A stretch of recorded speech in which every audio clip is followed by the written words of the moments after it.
So, did you watch Superman? Because I watched Superman. I watched it. I watched it. It was really good. It was really good.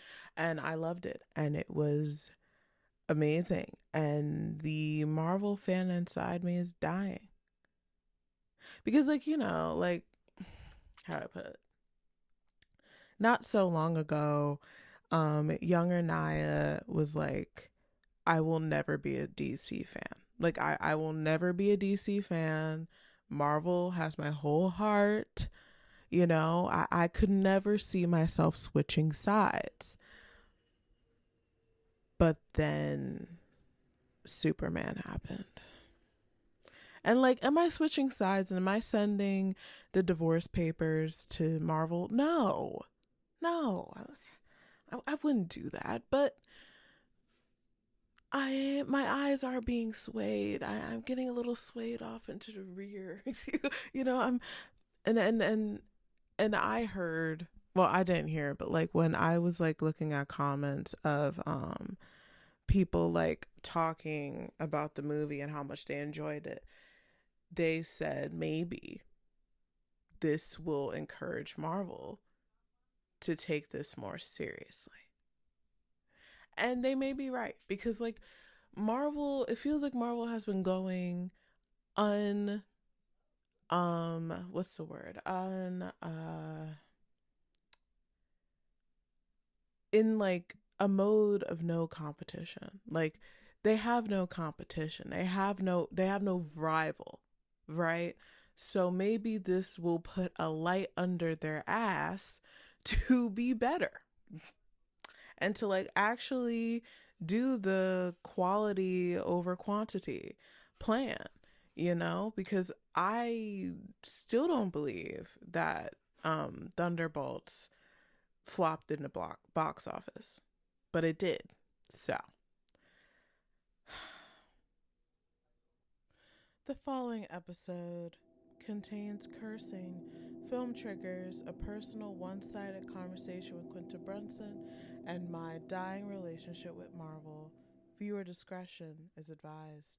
5. Wishes, triggers, and new competitions galore. Anyway, welcome. Welcome to today's podcast. Welcome to your favorite podcast, Ramblings of an Extra, with yours truly, Nyah. Hamilton. I'm still getting used to it. I know. It's been 2 episodes. I'm supposed to show like some, character development, but like I'm still accepting that I'm the main character of my own life. Hence the name of the podcast, Ramblings of an Extra. So it's a process. It's probably going to take a couple seasons, a special. It's going to take a while. But you are going to be here with me for every single step in the way. Aren't you happy? I'm happy for you. Okay, but let's get started today. I have my notebook, the infamous notebook. This is probably going to be our notebook for a very, very long time, or until episode 10. That is my mark for the summer, to get to episode 10. It's like a motivation type of thing, Okay. But today I pretty much wanted to recap with you guys, see where you guys are.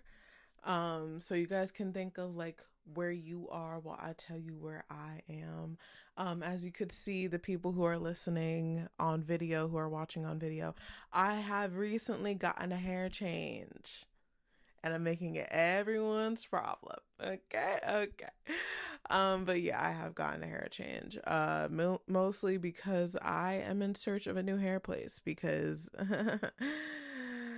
I just broke up with my hairstylist that I had since middle school, because she turned into a major cunt. So I decided, no, I'm done. I'm finished. So me and her are finished, and yeah, because like black girl to black girl, whoever's listening to this, I hate dealing with my natural hair. I said it. I don't like touching my natural hair. I don't, because like it's well, it's not like I don't like touching it. Like I will touch it. It's my hair. But like doing that every single day of my life, I might just go insane. Okay, I can't. I need something simple. Something that if I am hot, I could put it in a ponytail. If I need it for a nice style, I can simply pull it out of said ponytail. If I need to put my hair away at night, I put it in the bonnet. If I need to go take a shower, I put it in the shower cap. I'm not trying to do too much. Okay? That's why I like getting my hair braided. That's why I've gotten my hair braided almost all the time, every single year, 365. Okay? I don't like it. I don't. So that's why I get my hair braided a lot. Like, partially, I don't think any of my friends have seen me in like my natural state. See, natural state. Yeah. Yeah. But like, I just can't. And she turned into a cunt. So now I'm looking for a new hair braiding place. And yeah, because she messed me up. I was supposed to get passion twist. Like the hair that you guys saw me in the last episode, that was supposed to be passion twist. That was not passion twist. That was not what I asked for. That's not what I showed her. And it ended up like that. Okay, so I'm looking for a new one. So if you have one, comment down below. Thank you. Thank you. I am thinking about going to Rama's. I live in New York, so I'm thinking about going to Rama hair braiding. So I've heard some drama back and forth about it, but honestly, I'm getting to a point now where I don't care.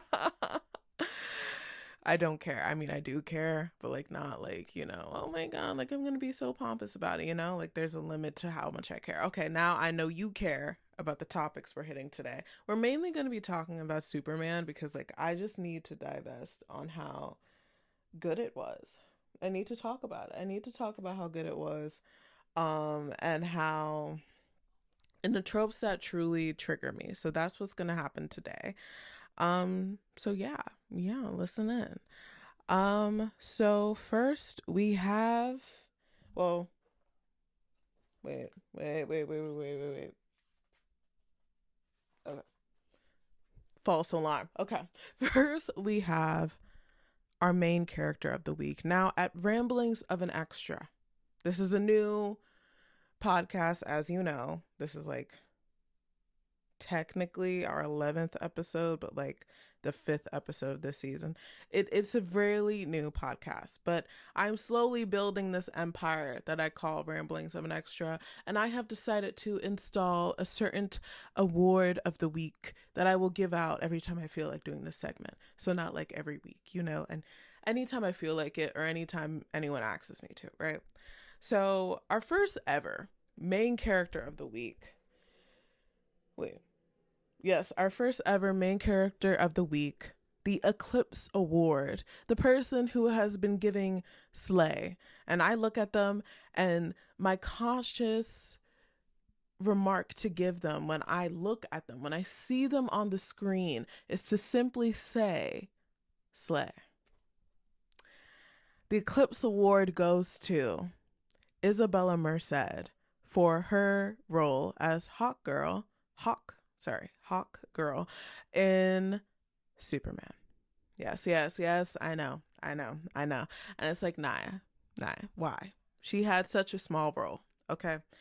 Now, you have to understand, this is an Isabella Merced fan page, okay?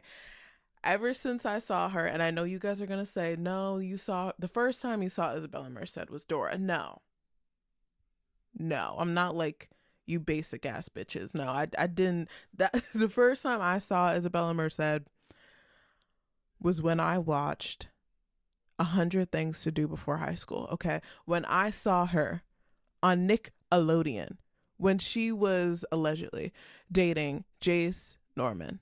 Okay, that's when I met Isabella Merced. Yeah, I'm not like you other bitches. Okay, I'm different. Built different. I'm not like the other girls, okay? So, and she's not like the other girls either. So therefore, this is an Isabella Merced fan page. If I hear any slander, You're done for. You're done for. But yeah, loved her, and I loved her role in Superman. So therefore, she gets the first ever Eclipse award. I know. But she's like that good, so I have to give it to her. Like it's kind of like a part of my contract. I don't make the rules around here. Even though I literally just made this award, I do not make the rules around here, okay? Okay, I'm happy we came to this conclusion. All right, but yeah, she was really good in the movie, and I think James Gunn writing was like really good all around. I kind of want to do more of a analysis on what he's done in the project because I want to know why Marvel movies don't make me feel that way anymore. Whoa, who said that? Who said that? I'm sorry. I'm sorry, but Marvel movies don't make me feel that way anymore. Like when I was watching that movie, I was like, damn, this is good. This is hard hitting. Like I'm actually feeling like emotions. Why? Yeah, so I gotta figure out why. Like I gotta figure out why. Okay, I know this is more of a divisive Marvel now than Isabella Merced's performance. I'll get back to that. But I don't know why Marvel has fallen off for me. Maybe it's because I'm getting older. Maybe it's because, um, certain projects, it feels like they're trying really hard or like they're just using the same formula over and over and over and over and over and over and over again. Like maybe it's me, maybe it's them. I think it's mostly them because like every 5 minutes it feels like the fandom saying Marvel's back, Marvel's dead, Marvel is back, Marvel's dead. Like every 5 minutes it's like a new mode. It's like with every other project, like okay, let's put it like this: Thunderbolts comes out, Marvel is back. Ironheart comes out, Marvel's dead. I feel like that's more of a race thing though. We'll get into it when I have like the full-fledged Marvel episode. I don't think I'm gonna do that anytime soon because that seems like emotional and physical and mental labor, and I just don't. I'm not for it. I'm not for it. But we'll see where it goes. But back to Isabella Merced's performance in the movie. I think it was pretty good. It was a small role, definitely like smaller than the Mr. Terrific role. I'm not gonna say any spoilers. I'm not gonna say any spoilers, but I personally believe her performance was good. I think James Gunn used her character Hawkgirl to really show something that I really wish Marvel would have, to have a difference of characters' moral values, to really like highlight this is how these superheroes work. They all have different rangings of morality. Like as okay, this is a small spoiler. I'm gonna try to be really freaking vague. Okay. Um while Superman goes out of his way to save a squirrel, Hawkgirl does not give a shit. She doesn't give a shit. She doesn't care. Okay? And I think that should be more highlighted in the Marvel universe because like you have characters who obviously don't share the same moral code, but yet when it comes down to it and they like have like their team up moments, they're all expected to like share this one like save everyone code, and it's just like that's not how real people work. And mostly I've been able to like look away from it because like oh, sorry camera, don't be mad. Okay, mostly I've been able to look away from it because like I haven't had, see, this is where the comparison comes in. I haven't had a good project to compare it to, but now that I do, this is why I'm saying Marvel, take notes. Take notes. Just take notes and realign. That's all I ask for. Just take notes and realign. Um yeah. And like I also feel like there's people out there who are just like, this is not my Superman. My Superman is Henry Cavill, and I'm just like, Okay. This is the first. Okay, I'm being really vague right now, but I have to be because I don't want to put any spoilers in this episode. Um, this is like the first movie where I feel like I could really level with Superman. Like I kind of see eye with him, and I forgot what creator I really like that really explained why this may be for me, because it was the same for her. I'll put her photo probably right next to my face. Yeah, yeah, love her. I'm a big fan. But she really explained in one of her recent videos why she likes the film, why it's more of like an iteration of what Superman is in the comics, and why the people who really like Henry Cavill's portrayal of Superman and in Man of Steel and just in the in the past DC universe, why they may not prefer this new installment. So I think it was pretty good and it pretty much explains what I'm thinking. So go watch her if you haven't already. I'm a big fan. So I'm just saying. Okay. But yeah. I feel like it was the first time where I could really be like, wow, he's human. Just like me. Like I don't think being human isn't like necessarily just biological. Um, in like, fan fantasy worlds, but also in real life. Like I don't think human is necessarily like humanity, like having humanity isn't something that's just exclusive to humans. Like I think that anyone could have humanity. A dog can have humanity. That's my belief. Um like anyone could have that, how do I say it? That way. Okay. I'm really trying to be psychological right now, and I did not know I was doing this today. Anyone could have that possibility, that function of having humanity, of just like being nice and caring for one another and just not being a dickhead, Like, I don't think that's exclusive to being human. I think that some humans honestly lack it. Um, yeah, I don't think rare topic. I don't think I rare thing that I'm about to say right now. I don't think we're born with humanity. I think that we're raised with it and we're raised to be kind to one another, and if you're not raised in that belief, then you simply don't have it. It's something that you learn. I believe it's something that you learn from observing others who have it. So yeah. Yeah. Yeah, that was my talk about humanity. I'm sorry. It happens when I'm uncomfortable, and that is kind of an uncomfortable conversation with me. But I'm getting used to having these conversations with you guys while looking hot as hell. Anyway, less about me and more about the tropes that I honestly am about to pull my head over. I'm about to pull my head clean off my shoulders because of the trope that I'm about to talk about today.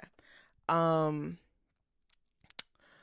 so I'm about to get a little race. I'm about to talk about race. I'm about to talk about race. Yay. Anyway, I'm about to talk about race just for a little bit, because I feel like to talk about this topic, I'm just gonna need to just head dive into that shit, right? So this is cinema tropes that trigger. This is what this segment is called. And I hate to say it, but you guys know that I like the bear, and I'm going to be talking about the bear in this episode. So,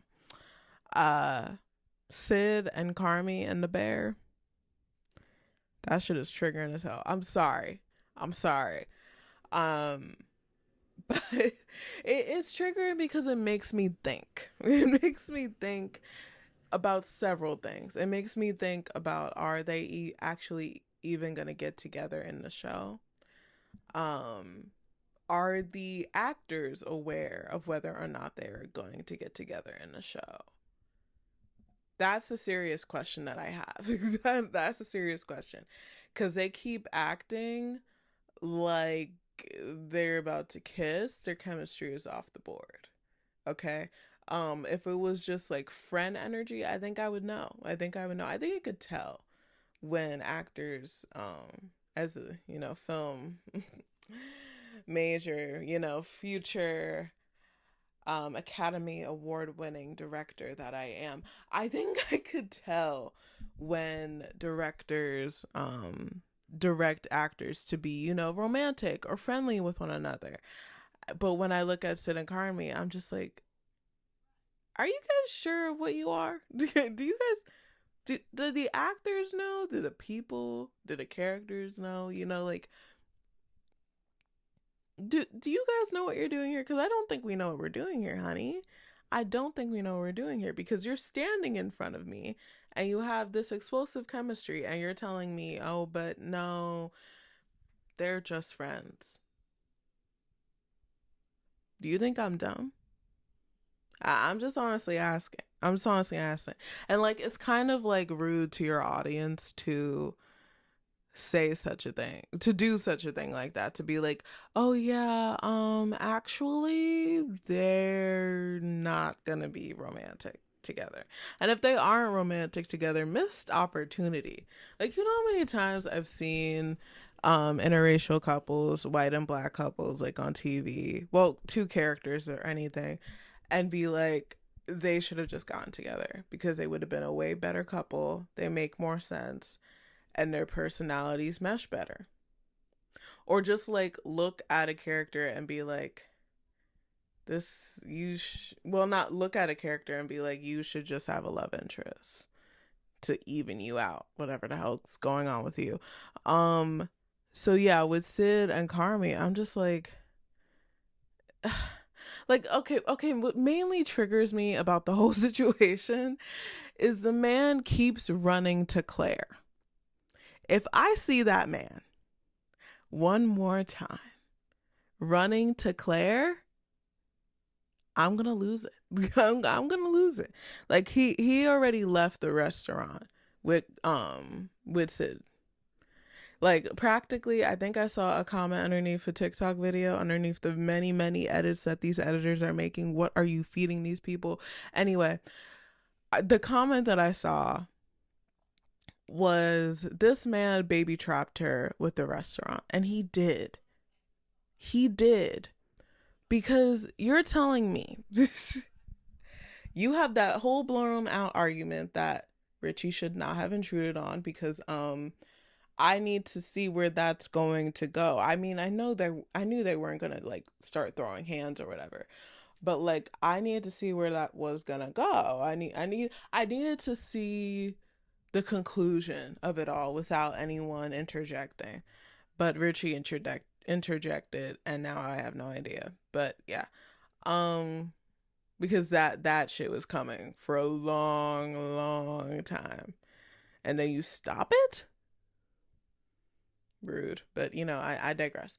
Anyway, but yeah, like, that man keeps running for Claire. I'm just like, this show, one thing I'll say about The Bear, it knows how to write women. It knows how to write women. Maybe my opinion of that will change, maybe, but like, from where I'm standing, I think they know how to write women, right? So when I see Claire, and this girl is like the most blank piece of paper I've ever seen, I'm just like, that can't be on purpose. That can't be on purpose. Because Blair's only job, only function is hospital. And being there for Carmi, and being a distraction for Carmi when it comes to taking care of the restaurant. That's her function. That's what she does. That's dumb. See, like seeing how these writers are like so capable to like build these characters, like Sydney's character, and freak, I just blanked on her name. Sydney, Sugar, and fuck, wait. I'm gonna look it up so I can be correct. Where did that Miranda Sings voice come in? Why am I okay? Okay, I don't even know where that came from. Um, how is she the third? Claire is the third person on Google. Claire is the woman who plays Claire is the third person on cast. Anyway, I'm just gonna ignore it. I'm just gonna ignore it for now. And you're telling me the woman that I'm trying to find right now. Okay, Tina. I shouldn't have to scroll that much to see Tina. She's literally in the restaurant. She's literally one of the main characters in the restaurant. If anything, Claire should be behind her, but I digress. Anyway, um, yeah, so like they know how to write their women characters. So then when they do this like whole like, oh well, like Claire, like she's there for Carmi, she like distracts him. She like, she's there, she's person of the neighborhood. Her and Carmi have history. I'm just like, okay, and okay, and like, okay. This is a prediction. This is a prediction of what the writers may be doing next. I hope I'm not right. Maybe I should just keep it to myself. No, I'm joking. I'm gonna say it. They're gonna make a Claire episode next season. What? Who said that? Who said that? I'm sorry. They're going to be making a Claire episode next season. And yeah, I'm sorry. Another bold statement, another unpopular statement that I'm just gonna put out there, and you guys can hate me or whatever. The Bear wouldn't be as successful just as a show if they lacked directing. And with that, I yield my time for The Bear. I yield my time. Go take it. Take my time. I want to explain myself on that, but also I'm like, I shouldn't have to explain myself on that. Like, okay, you know what? I'm going to explain myself on that because I'm terrible at just giving controversial topics and just leaving you there. I say it like that because if this show was directed and like done in like a very basic way, it would not have gotten past season 2, and that's me being generous. Okay, I think The Bear got through what it got through because of how it's directed, because of how much care goes into each shot, to telling the story in a way that a sitcom on a prime time channel like ABC, NBC, CBS, like can't do. But then it goes on FX, Hulu, and they tell this whole story about a young chef who's just trying to keep a restaurant afloat. And that is a basic logline. That's basic. That's a basic story. You would think that's something that ends up on CBS. It's very like Claire's blank paper. But then you get directors like let me check. I think his name is Christopher Store. I'll put his face next to my face. Yeah. But yes, Christopher Store. I hope I'm saying that last name right.